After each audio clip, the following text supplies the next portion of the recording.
Yeah, so thanks for being flexible. That's what they tell me. Yeah. At least they, they tell you that behind your back or to your face. I'm not sure. Oh, what a fucking Friday. Great Oh, day. let's do. Yeah, I know. Hey, happy Friday the 13th. This is awesome. Hey, everybody. This is the Philly Fan Radio. I'm John Myer along with Dan Palmieri, and we are celebrating Friday the 13th with probably our last season 2 episode to talk about not only the recap of the season just a little bit, because if you catch all our stuff, we're just going to be pissy and miserable. But we are going to talk about some of the comments that happened. We're going to tell you where KP went if you don't already know that. Free agency. Dan, what else is on our list that we've got a thing? Oh, yeah, Super Bowl thoughts. That's surprising. We didn't even open with the Super Bowl. That's how our thoughts work. And then our next recording date or potentially, and then some important dates that are on the calendar. Dan, before we officially kick off into our comment section, so everybody, we've been doing a recap on some of our comments, good, bad, ugly. We like it that you guys are commenting. We are laughing at some, and some are laughing at us, but that's all right. We don't care. Dan, it was announced just recently, a day or two ago, that KP is officially no longer going to be on the Eagles. Where's he going? Interestingly enough, he's going to Miami as the passing game coordinator, which is just comical to me because if there was one thing that was absolutely dreadful all year was the passing game. So he can enjoy that one. He's got speedy receivers out in Miami, and what's the worst thing for an undersized speedy receiver? A hitch route. So let's run those hitch routes, buddy. Let's sign it up. Hopefully the Dolphins will run more than 650 hitch routes. Yes, that's correct. I think it was like 652, so we kind of gave him a little bit of thing. Then he did with the Eagles this past year. So congratulations, KP. You know, we are not rooting for you. Whatever, man. You know what? We're just so glad that you're still not on the staff and for some reason going to be re-promoted back into a position that could potentially hurt the Eagles. In fact, go help the Dolphins out in the AFC. We won't see them in the Super Bowl. No, I'm glad he's not with the team. I was kind of perplexed with the fact that he was still in the team, and there were reports that Sirianni was trying to keep him on the staff in some capacity. And I understand you're his friend and you've been friends for a while, but sometimes you just got to cut the dead weight. And I think that's what this was a case of. I don't understand why they were still writing his checks. To be honest with you, I would have put a stop on that check, but I'm glad he's gone. I mean, there was nothing offensively that he did that we can just step back and say, you know what, he really did this well. He really executed this well, or he had a solid game plan. Whoa. I'm going to stop you right there, Dan, because KP did the first series on most games pretty well, or the second or third, or at least had one good series. I'm sorry, kid. Well, yeah, he had a good series until defensive coordinators actually did that magical word, adjust. Tell us. In-game adjustment. Adjustments. Yes. Maybe he will learn some. You know what? Nick and KP could have a long-distance relationship. You know, Philly straight down to Miami. You're on the East Coast. Whatever. Do it. You guys can, hang out during spring break or something. He can enjoy that all he wants because I'll be so glad. It couldn't get any worse. The offense couldn't look any worse. So I'm just glad that they're bringing in someone different. And at the same time, KP, I wish you all the luck in the world. And, I'm sure that they're not going to egg your house in Miami because they haven't seen good football in years. So the expectations are low. Anything you can do to improve that, 10 hitch routes on the first play, one successful, maybe even getting a first down. That'll be great in the passing game. Okay, let's switch over to some of our comments that happened from our last episode. So what we do is we take our episode, we put it out there, but then we carve up some bunch of them into some highlights, and we share the highlights on TikTok. If you are not following us on TikTok, it's at Philly Fan Radio.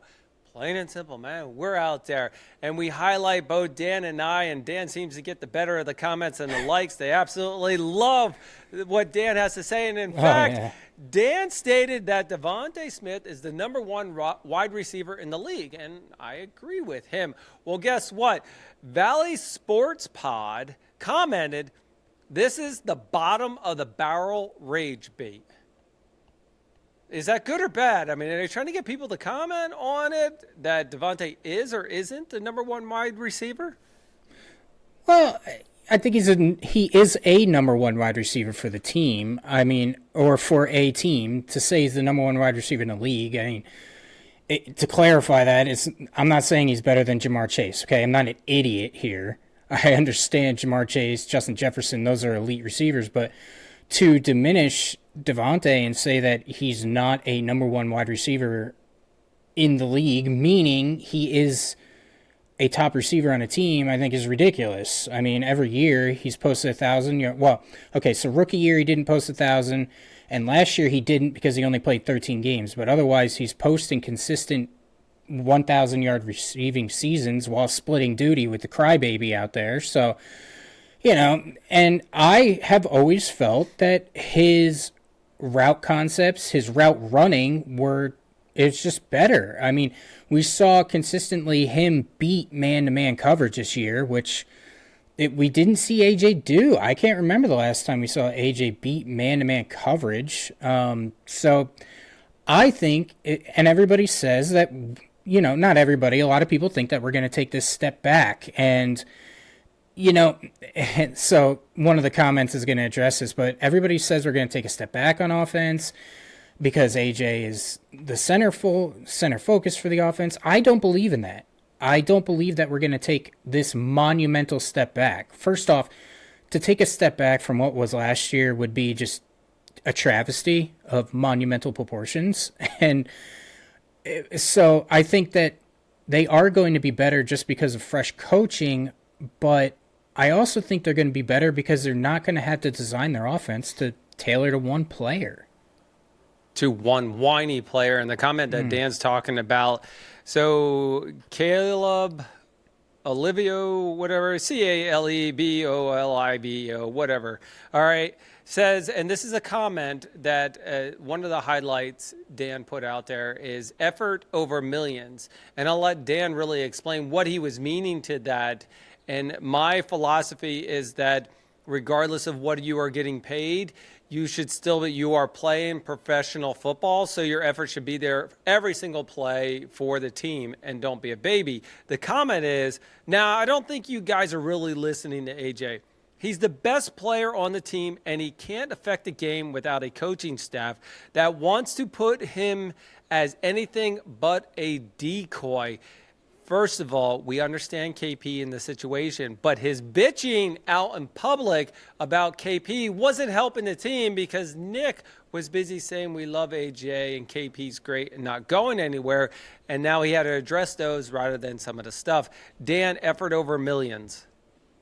Yeah, and it goes down to the fact I've always made it very clear on my stance is that I can tolerate some things, but I cannot tolerate lack of effort. And that's what it came down to me, was that anyone who can stand there and watch and analyze tape and says that they think that AJ gave full effort is lying to themselves. He did not give full effort.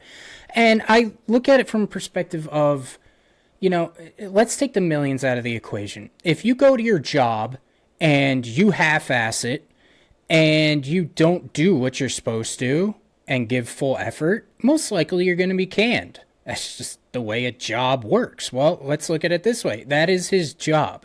The fact that he's making millions, whether or not we agree, and I don't agree with the fact that they're worth millions and millions of dollars, is irrelevant to the fact that he just wasn't giving full effort. I mean, he went out of his way to make it look like he was pouting.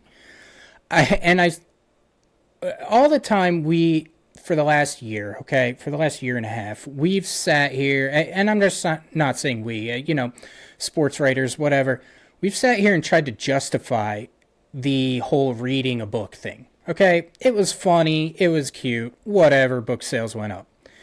But when you sit back and think about it, you just, from maybe because I'm pissed off at AJ, but I look at it from a different lens now. It's so childish. It really is. I mean, why did we sit here and make these excuses for him because his production on the field was good? That's great. But his production on the field wasn't great. So now you start to think about all these negatives and start to look at it from a different lens and say, maybe it wasn't cute. Maybe it was just really selfish. And I think one of the big things that gets to me is that he wears a C on his chest, and you're supposed to lead by example. And to have him have a C on his chest, I think, is an insult to all the players who actually wear the C on their chest, because there's nothing that he does that promotes the fact that he's a team player and he goes out of his way to help, other players or whatever. It's just, the guy is, I think, 28 years old right now, and it's just, there's a time to grow up, not just as a person, but as a player, and it doesn't seem like he's hit that point yet, or he just certainly doesn't care. I mean, there's a lot of players that don't, but I want effort. If you're going to be a prima donna and demand the ball, then you better put yourself in a situation to get the ball, and you're not going to do that running half-ass routes and having us in the post-game talk about the fact that there was a miscommunication or he broke off his route. It's as simple as that. Dan, I'm going to go to one thing that you said is the analogy that if you have a job and you give half the effort, you're potentially going to get fired. Now, there are some jobs that keep the lazy people around. This is the exception. It's like, well, they have to keep him around based on financial stuff. Now, look at it this way. If you are unhappy at your job, do you go out and post every day on social media, bitching, getting the ball more, getting the job more, getting the project, getting all this, blah, blah, blah? And if you did post about that stuff, potentially you would be let go from your job. They would see it, they would find it out, and you would be gone. I think the biggest thing that Dan and I have on this, not only the C on his chest, but that he didn't keep this in-house.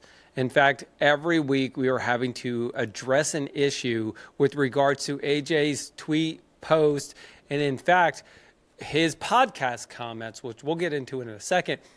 But not keeping things in-house was one of the things in bitching about it. If you are unhappy at your job, if you're unhappy at doing your production, and you requested a trade, which rumors were he did, I think it would have happened, or I think something would have changed in that aspect of it. But I think, just like you said, Dan, he needs to grow up. His childish antics, posts, and everything else need to go. And I've always looked at it from the standpoint of, and I've said it before, you made millions of dollars. You've gotten 2 contracts with the Eagles paying you in the top 10. I don't know what the hell the number is now, but in the top 10 in receivers in the league. You've won a Super Bowl. You've been to another Super Bowl. You've posted career-defining statistics, over 1,400 yards twice now. You have done everything that any receiver can ask for, any player can ask for. What more can you possibly want? Okay, he came out in the offseason last time and said the Super Bowl really didn't do anything for him, and that he takes pride in going against a cornerback and knowing that he can dominate the game and beat the other cornerback. Great, that's all well and good. You were doing that, okay? You were beating the opposing cornerback and you were demanding league respect. What more do you want? You didn't put up these statistics in Tennessee, and they showed you the door. There's a reason they showed you the door. You put up these statistics in Philly.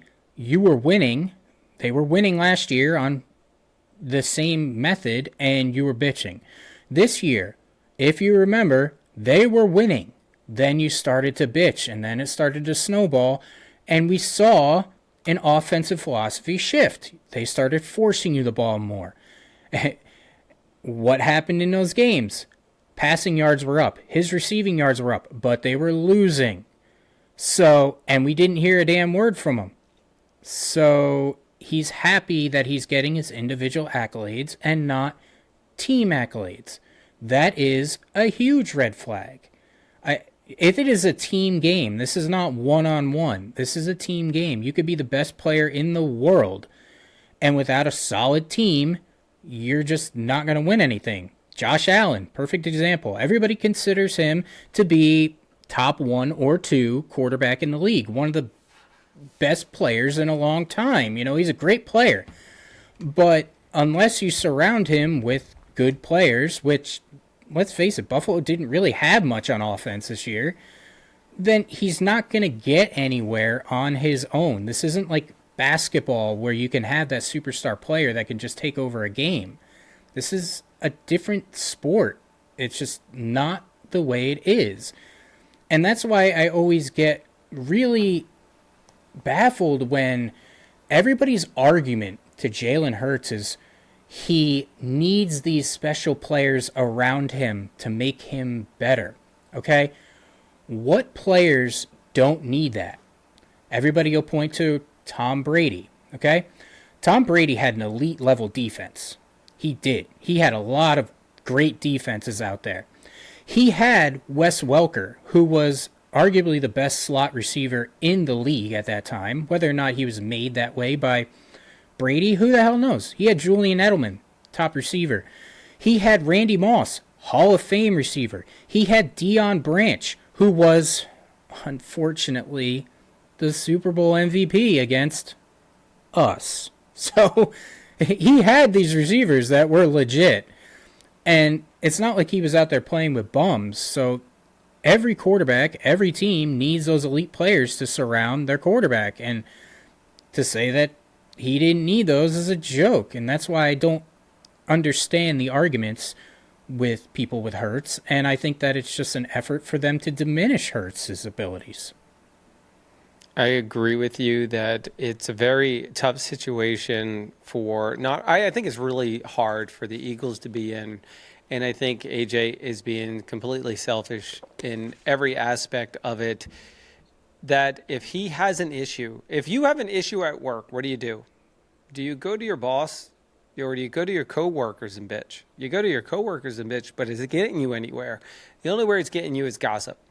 You go on in public. So I think if he would have went and he would have handled this stuff in-house, instead we've got Nick Sirianni, who will not handle this publicly, will not come out and say anything negative. He is the happy guy, the cheerleader on the team that must keep everybody in a positive aspect.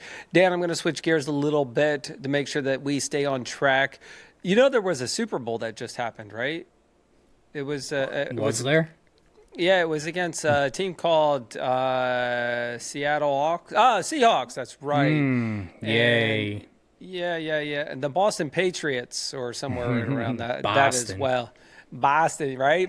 So, Dan, let me get your thoughts on this. So Seattle won. It was 29-13, and the Patriots only scored 13 points in the fourth quarter. That's where you're at with it. And in fact, my MVP of the game is Justin Myers. I don't care. You know what? Justin Myers should have got the MVP. He had the most points in the Super Bowl against anybody else. But, Dan, what were you? Am I lying, though? He did. You're never going to see a kicker get the MVP, though. Well, I know. That's why I'm giving him the MVP. In fact, Justin Myers, here's your MVP on the, the Philly fan radio, only for the simple fact is that you're a kicker and nobody gives you that. Dan, the Super Bowl was boring. I can't recall a time that I probably ended up more time scrolling than actually watching it. In fact, I don't even remember half the game that happened. What were your thoughts? I appreciate a good defensive game. I do. I appreciated the fact that the Seattle defense was smothering and the Patriots were equally as good for a good period of time, but there's a fine line between good defense and just shit offense, and the Patriots are just horrible. I mean, that offense is a joke. I mean, they had 51 total yards, I think, through 3 quarters. And they went 3 and out on every single drive, basically. Couldn't get a first down. And I was texting you the entire time, pretty much repeating myself the same exact thing, saying Drake May is the worst playoff quarterback I've ever seen. I mean, he is horrendous. He was horrendous against the Texans. They had a good defense, okay? He was absolutely horrendous against Denver, and the only reason they won is because they were putting out Stidham out there. They would have got blown out if it were the Broncos, if they would have had Bo Nix. So there's that. And Drake May just, I mean, he was even when he wasn't getting pressure, he was missing checkdowns. So anybody who wants to comment, I would love to go back and forth with you on why you think Drake May is better than Jalen Hurts. And I swear to God, if someone says because he has better individual statistics, I'm going to remind you, Drake May was the runner-up MVP this year. And a guy named Jalen Hurts was the runner-up MVP in 2022. So don't come at me with that weak crap. I want to hear some legit numbers or legit things that Drake May did that stands out. Because as far as I can see, he reminds me of Justin Herbert. Maybe a great regular season quarterback, but he was dreadful. I mean, it was embarrassing. His throws were so off, and it was weird. He would be throwing the ball, and he's like, oh, you're supposed to lead the receiver. The ball was back here on some easy throws. On the check down ones, there were some slant routes that he missed significantly. The balls were just – and I get it. The Seattle Seahawks defense was really great. In fact, you can't compare them to the time of the Legion of Boom. That was its separate time. While they were still up there within par of that, I think it's because, like you said, the offense, the Patriots offense was horrendous. It was horrible to watch. I mean, their offensive line, if you thought the Eagles' offensive line was a little rough there, it was just, they just could not stop it. And when he didn't have pressure, they weren't getting it. I mean, 51 total yards in 3 quarters, and finally put up 13 points in the 4th quarter. There was just no time for him to come back. He could not. The 3-and-outs were worse than the Eagles' 3-and-outs. Yeah, and that's saying a lot. Exactly. I mean, it was very hard to watch this game. I mean, even the commercials were very blah. Yeah. I think, the Puppy Bowl was very exciting to turn on, see who was winning around that. But, Dan, I guess we might be a little biased, right? Because the Eagles weren't in it and we're a little disappointed. But I like a good game. I mean, I like a good Super Bowl. Okay, the Eagles didn't make it for obvious reasons because the offense was a little and the offensive coordinator sucked. But I like a good game. I want to see good teams in there. I mean, granted, nobody wanted to see the Patriots back in there. Probably Seattle. I wouldn't mind seeing them against, a good AFC team. Yeah, I wanted to see a good game because I'm a fan of football. But at the same time, watching the game, it made me even more pissed off about the Eagles situation.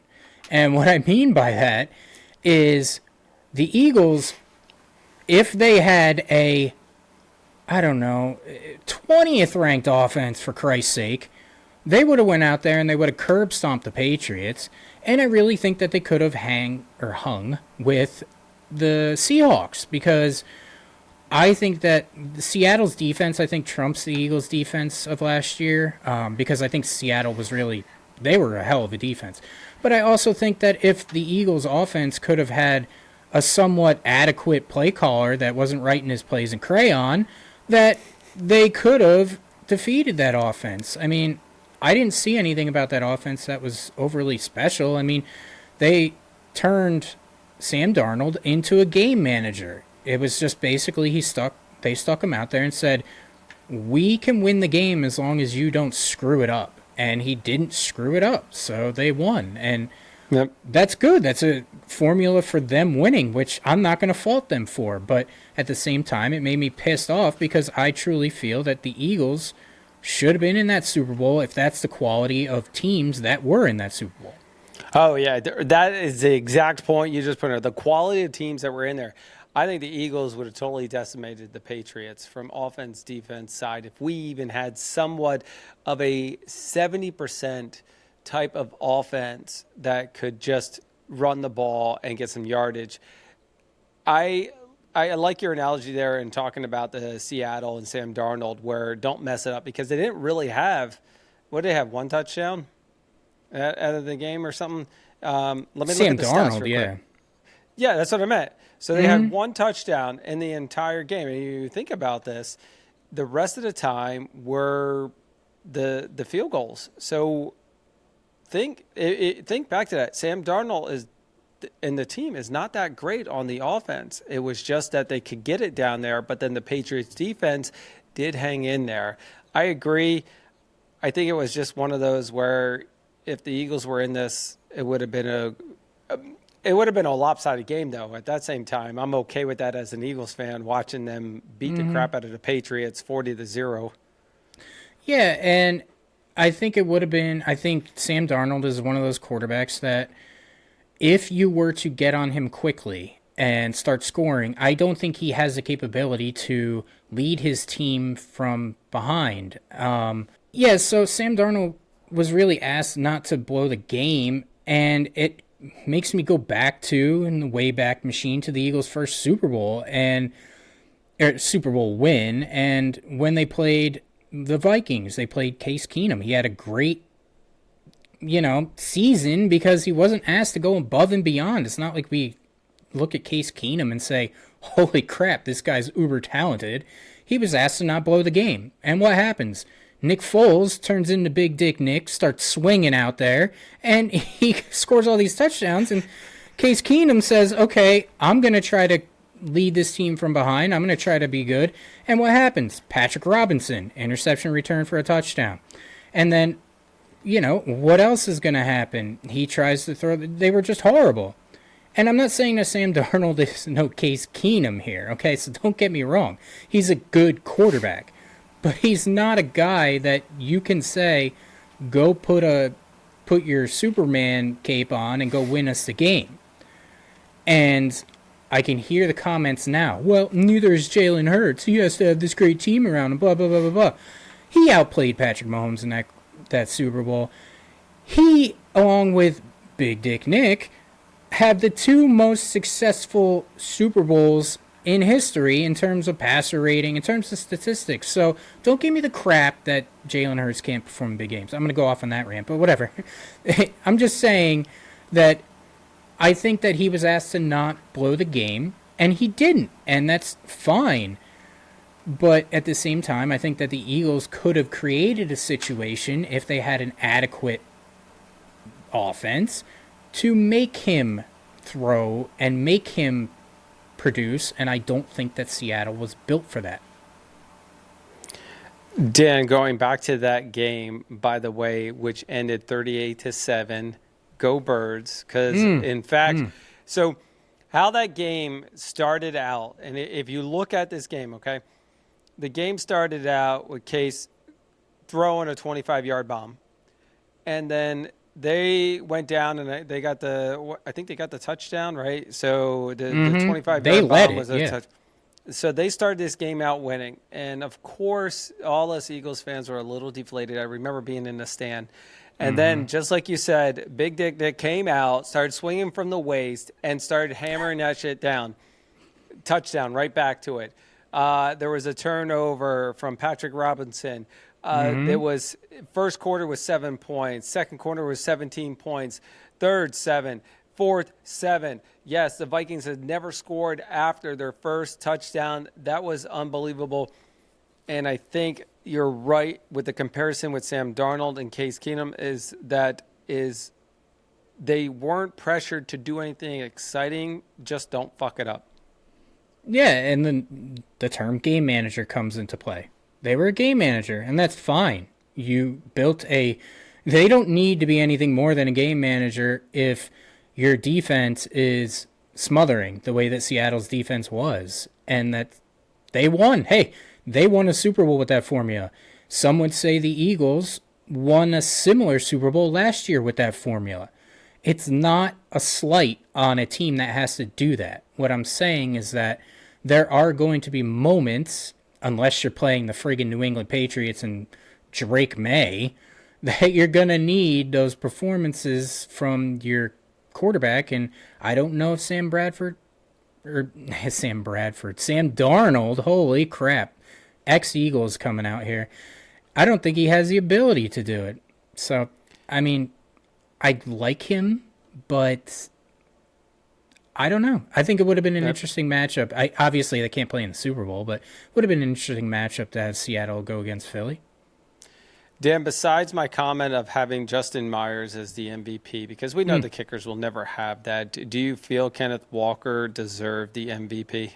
No, I don't agree with that. I mean, from an individual statistics standpoint, yeah, he did have good statistics, but anybody who watched that game and thinks that an offensive player should have got that MVP, I don't agree with you at all. They have never given it to a defensive player.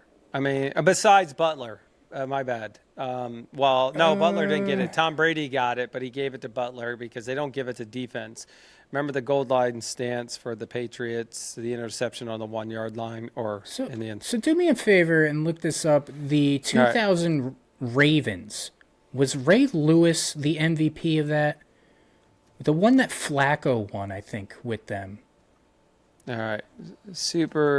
Was it 2008? Either way, the one that Flacco won. MVP. That's the last time I can remember something like that. No, Ray Lewis did. I think you're right. Linebacker was named. Yeah, Ray Lewis was named in the 2001. It was the 2000 season, but it was a 2001 Super Bowl. He led it and only allowed 152 yards for 34-37. So I stand corrected. The last time a defensive player was selected as MVP was back in 2000, 2001, 26 years ago. No, Von Miller he was also he was the MVP of the Super Bowl with Peyton Manning. Oh, that one was just, what was that, 2013? 2016, I was right. So 2016. All right, so we got two in 26 years. But I think that's it. Yeah. So I'm not diminishing your point of saying defensive players don't get the MVP. I'm thinking. That's all right.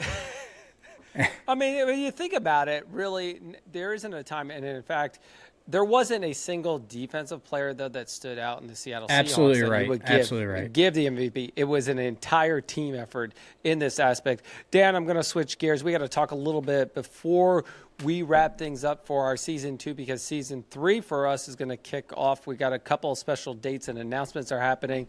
Also, everybody, do not forget that Dan and I and my son Jordan are doing the Eagles Autism on May 9th. I put the links and all of the descriptions in our last recording. So, stay tuned for more information on that or posts that come out to us.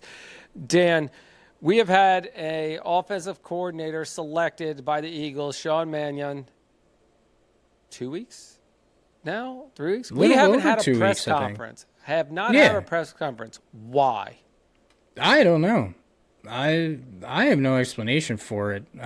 Are they waiting for the rest of everybody to get selected? Because I don't think there's anybody else in the offensive side that you can start stripping apart or taking away. Jeff Stoutland, he's got a new role, he doesn't have a new role, but he was replaced and everything, and I'm sure he will get a new role with that. He was replaced by Chris Cooper. Cooper, whatever that was. Yeah, and he was from the Vikings. So Sean and them and the team have a little bit of like chemistry kind of going on. But we haven't had a press conference. Why? We need to get out there. We need to know what's going on. I mean, Clint Kubiak, even though he got to the head coach position, had a press conference 2 days after the Super Bowl. Yeah, I mean, Mike McDaniels had a press conference, and he was only the offensive coordinator for the team that I forget what the hell it is, who he's with. But anyway, and I feel like they're losing touch with their fan base if they're not going to trot him out there, because this is an invested fan base. We want to see the guy. We want to meet the guy. It's like we want to know how he comes across and talks in this conference, because if he doesn't come across as consistent and very clear, we're not going to be comfortable with his play calling abilities. Yeah, and you just want to see what he's made of. I mean, I honestly, I couldn't even pick him out in a crowd. I'd have to Google him again to see what the hell he looks like. So I don't know. It's something as fans that are as really invested fans, we'd like to at least see the guy and ask him some questions and see where he stands, how he comes across, and not just hear the, oh, I'm so glad to be in Philly, they have the best fans in the world thing. Don't pander to us. Everybody says He's the only that. reason he's doing that is so he doesn't get egged right away. Yeah. Don't pander to us. If we're assholes, come out and say, well, I heard Philly's a bunch of assholes, but I'm glad to be here because I don't want to get the shit kicked out of me. That's good. Good explanation. That would be a great opening. Any questions? Yeah, exactly. Time's yours. yeah, exactly. 10 minutes. That's all we're going to limit it to.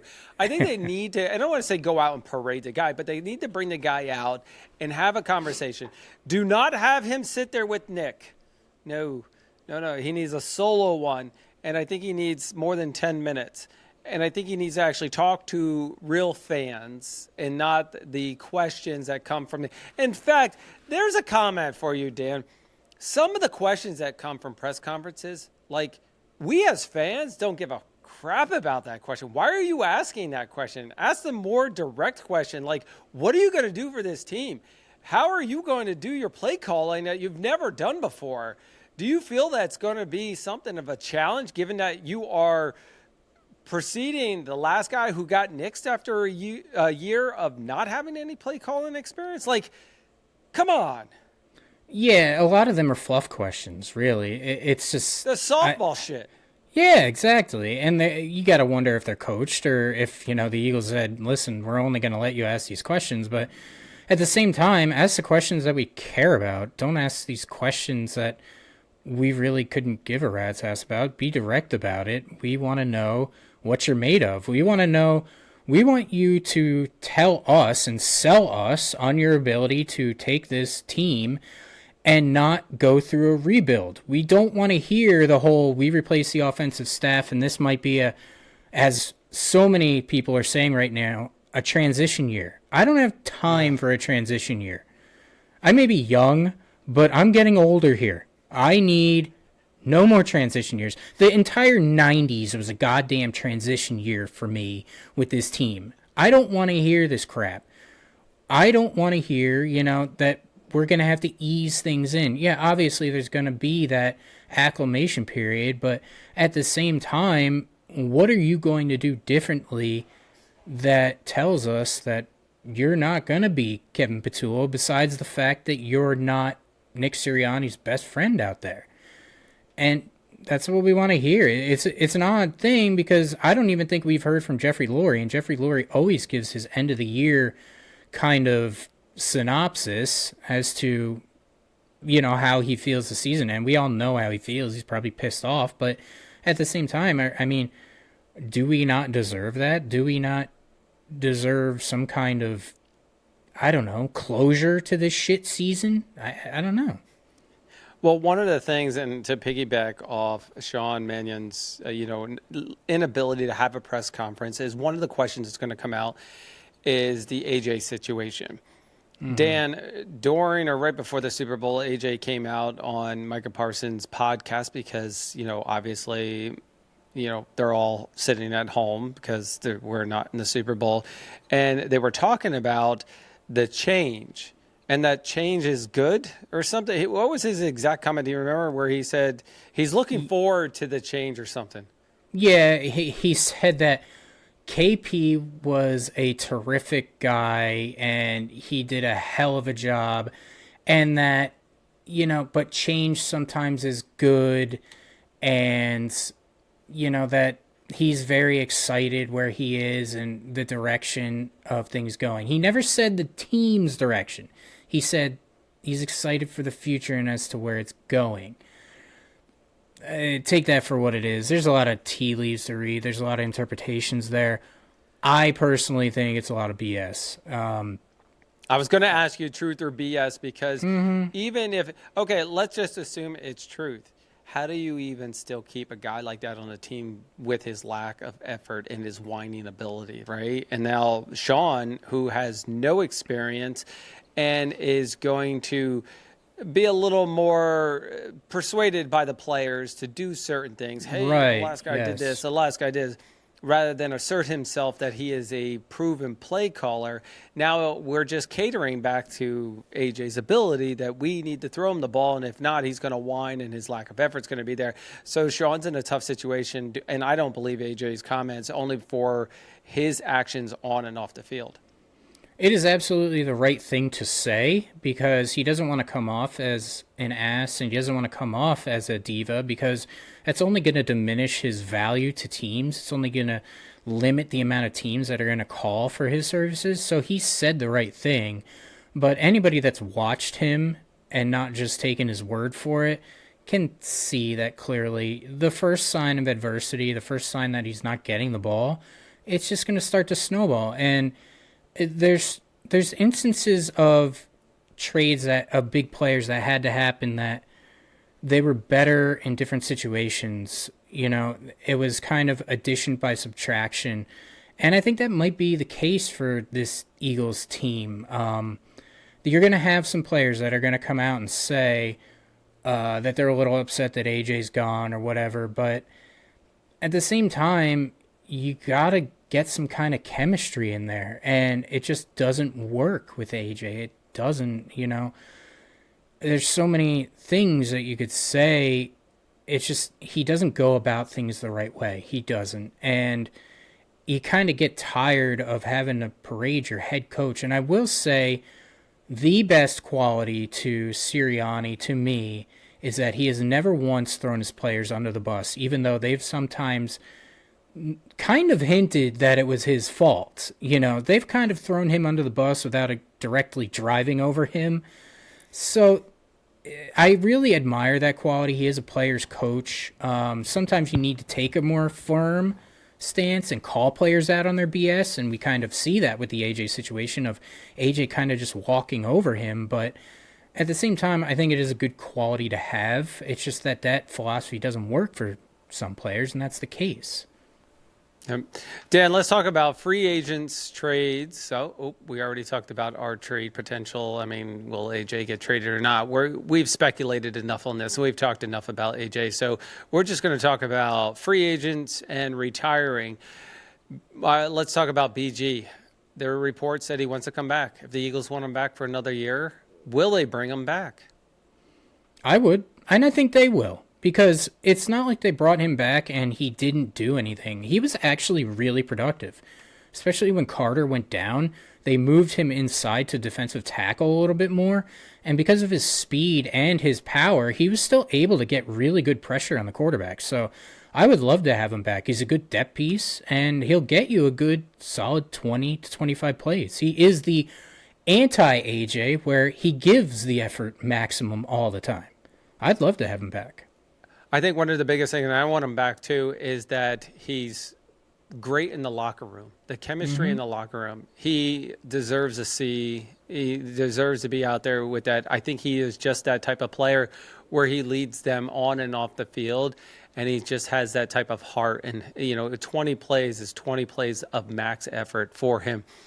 There was noted that Lane Johnson was thinking about retiring. Just good news is that he stated that he is coming back for 2026. Yeah, I think that's positive. I mean, there's tons of reporters that have come out and said that he is going to come back, and that's a positive. I've always said that I don't think he's one of those players that would allow himself to step away from the game. He wants to go out on his own terms and not let an injury dictate that. I think Brandon Graham was the same way. I don't think he would have ever entertained retiring if he was out for the Super Bowl 2 years ago, whatever. So I think that he's one of those guys that's going to let himself go out on his own terms. And when healthy, which is very rare, unfortunately for him, he is still one of the best right tackles in the game. It's just unfortunate that he goes out a lot because of his age and because of these little nagging injuries. But when Lane Johnson's on the field, a 50% Lane Johnson is still better than 100% most other guys. So it's good to hear that he's coming back, because there's going to be a lot of other flux in different positions that we don't have to worry about the right tackle position necessarily, not yet. Now, Landon Dickerson is still contemplating retirement based off of injuries. He's 27 years old. So Yeah. we'll see what he dictates and what he'd like to do. It's still, I mean, having Lane back is great. I think if he takes this time to recover fully, usually it's an ankle injury with him. And given what he does as a right tackle, that's prevalent.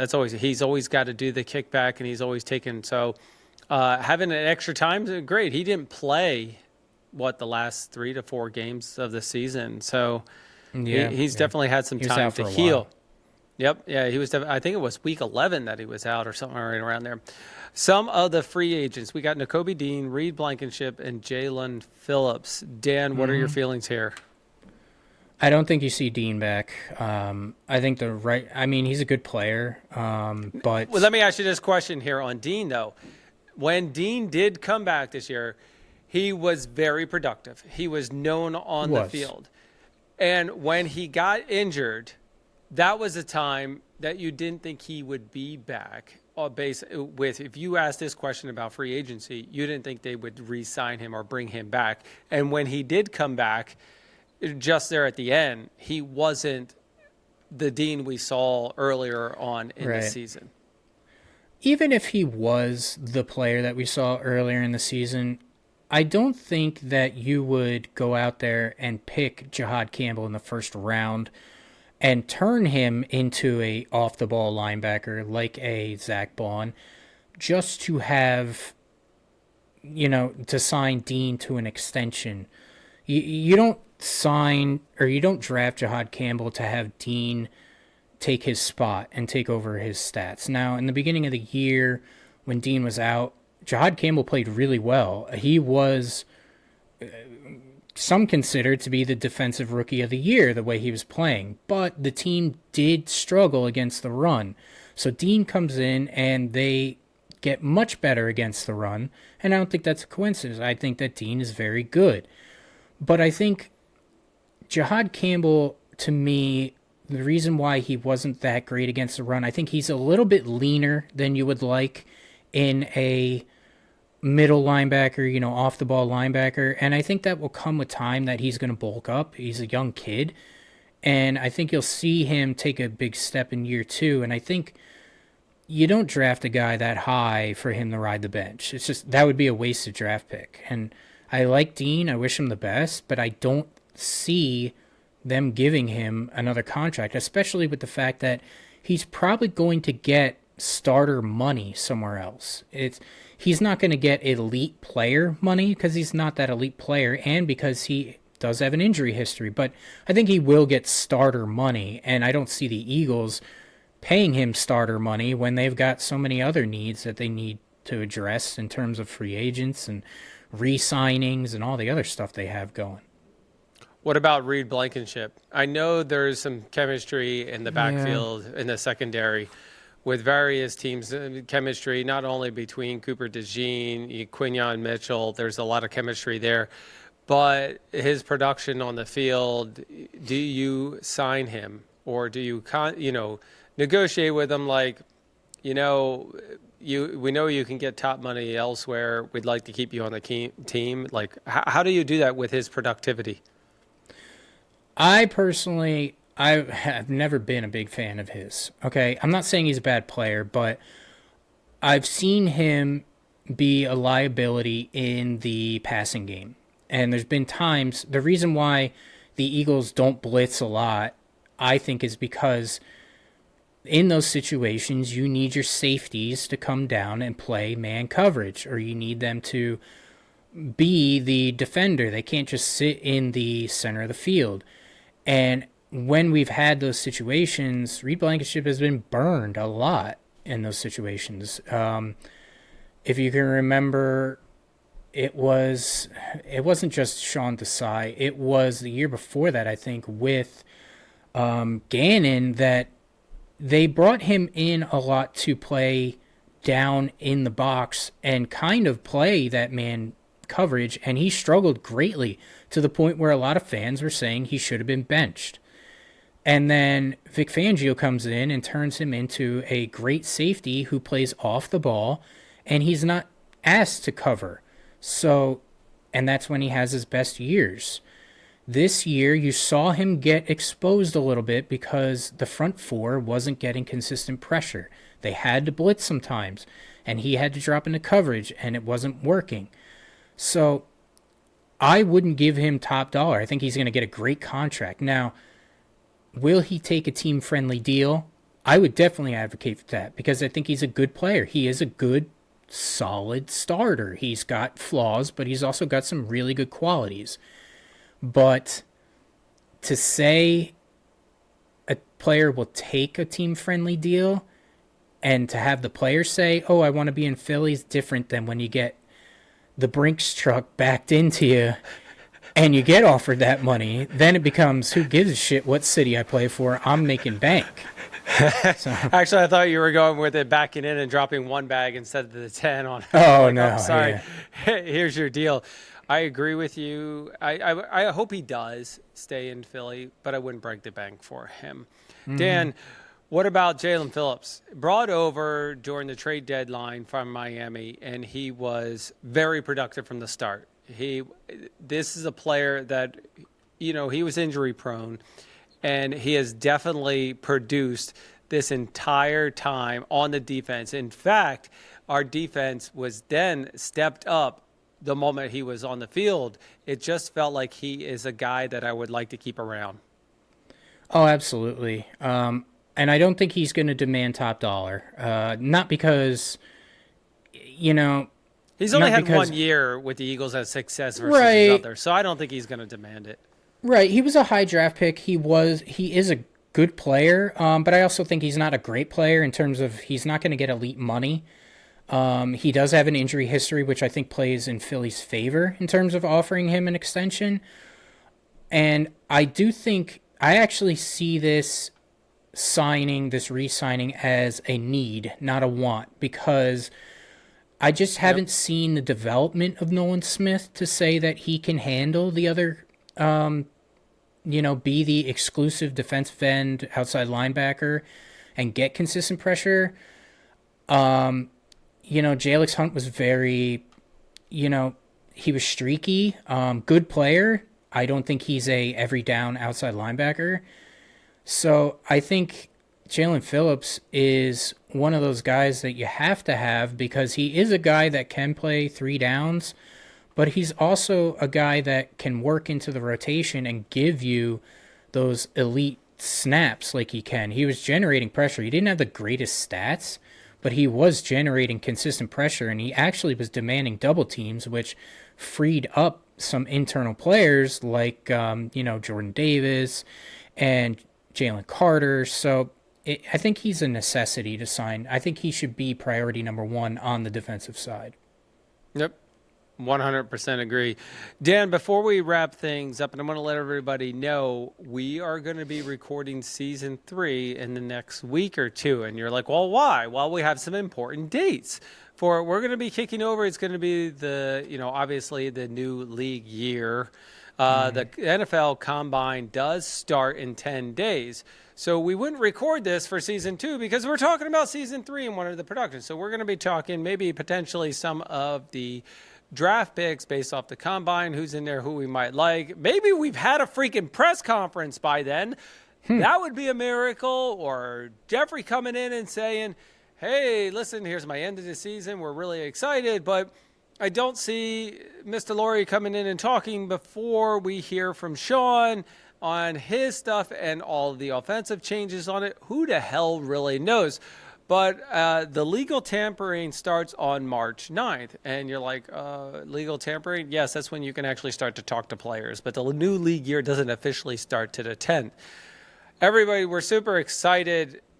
Well, for season 3, probably the most. The new season of the Eagles, well, it remains to be seen if they're going to be better than they were. And they were great last year, winning, but their offense was really struggling in a lot of it. They were just winning in one of those things.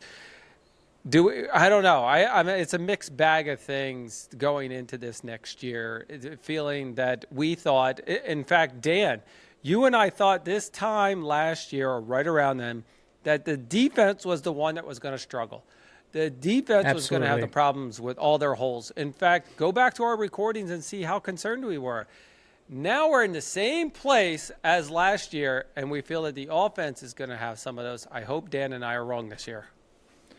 Yeah, I think because you're going to see, I think, the biggest turnover on offense. And, whether that's people retiring, whether or not that's people that just didn't perform. I never liked Tyler Steen. I didn't think he played that well. You've got Goddard, who is a free agent. You've got the AJ situation. You've got holes along your, offense that have to be addressed. And so there's a lot of uncertainty on that side of the ball. And I think one of the biggest things that could give us comfort is the fact that we witnessed two completely different defenses. We saw a defense with elite level talent in, let's say, 2024, and they won the Super Bowl. We saw a defense that really went through a lot of changes, and I don't remember the exact number off the top of my head, but I think it was like 11. 7. Oh, There were 11 players? There were 11 players that. Yeah, I mean, that's moved crazy. And they did struggle in the beginning of the year, but Yeah. at the end of the year, there was a reason that Vic Fangio was in the running for assistant coach of the year. I mean, the things that he did with let's face it, a subpar roster at times was amazing. I mean, there were A bunch of nobodies when we originally looked at it. A bunch of people that we were drafted first or drafted with high potential came back, Jalen, Phillips, BG, all that stuff. I don't think we need to say anything more than the great job that he did by saying that he made Adoree Jackson look adequate. Is there any greater compliment in the world than saying you made Adoree Jackson look like a okay cornerback? You made it so he wasn't torched every game. So that in itself should win you Coach of the Year honors. Adoree Jackson, first of all, he was probably the better of the three that we didn't like out of the thing. But ever since Jalen Phillips came in there, helped Adoree Jackson look much better because Jalen Phillips was getting home and helped Adoree Jackson not have to have as many passes thrown his way. Yeah, he didn't have time to bite for the double move. He didn't have time to get burned over the top, which seemed to be every goddamn route. So, and I swear to God, you know what? The last rant I will have for season number 2 of recordings is that I swear I'm going to go scorched earth on somebody if Kelee Ringo is still on this goddamn roster come training camp. If he is on this friggin' roster, I don't care if he's a depth piece. I don't care if they want to say he's a great gunner.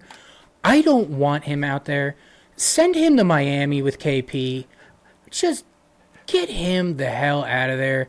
Because if I have to see him on the field anymore, if I have to see that goddamn jersey out there with Ringo on it, I'm going to have to go into a padded cell. So we're going to do this.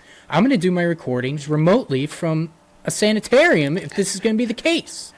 It'll be lucky number 7 on the field. Here you go, Dan. Run it down the line. Yay. First of all, I think we're going to start off our next couple of recordings. Not only is Kelee Ringo still on the team, yes, he is. Sorry, Dan. Would you like to rant? All right, everybody, got to wrap things up. And before I do, Dan, take us home. It's been a really great year. A lot of great content. We've fluctuated. There's been times of highs and lows, as it really is with any season. Highly disappointing year. It really was. But at the same time, we did learn a lot about this team. We learned about, a lot of different aspects. Some questions that we had at the beginning of the year, like the fact that we both agreed that, we should have looked external for the hire. We said that in preseason. We should have went outside the box. Came to bite us in the ass. Shocker there. But some instances of us saying that the defense, like you said, was going to be the downfall was wrong. So we were as wrong as we were right, which is good. I'll take the win for that one. But there's going to be a lot of questions that need to be answered, and this team is really going to look different. Maybe not from a personnel standpoint all the way, but they can't look any worse on offense. It's got to be more exciting. And I think they will get back to some of the strengths. If we can have an offensive coach out there that can highlight the things that Jalen does well, I think we are going to start having those conversations of Jalen being a top 10 quarterback, top 5 quarterback in the league again. And if he is, then I think the sky's the limit, because as we've seen, there really is no clear-cut dominant team in the NFC. And I think that window has remained wide open even after watching the Super Bowl. Yep. Definitely. Now, everybody, before I close it out, Dan, myself, and my son Jordan are doing the Eagles Autism Challenge on May 9th. You could donate or just show up or participate, however you'd like to do. We're looking forward to it. This is our second year of doing it. It's going to be one of those things you get to ride 10 miles through Philly in honor and through a great cause. Thanks to Jeffrey Lurie and putting this on, and it's really something separate that he does. Everybody, this has been the Philly Fan Radio. I'm John Myer along with Dan Palmieri. Go Birds! Go Birds!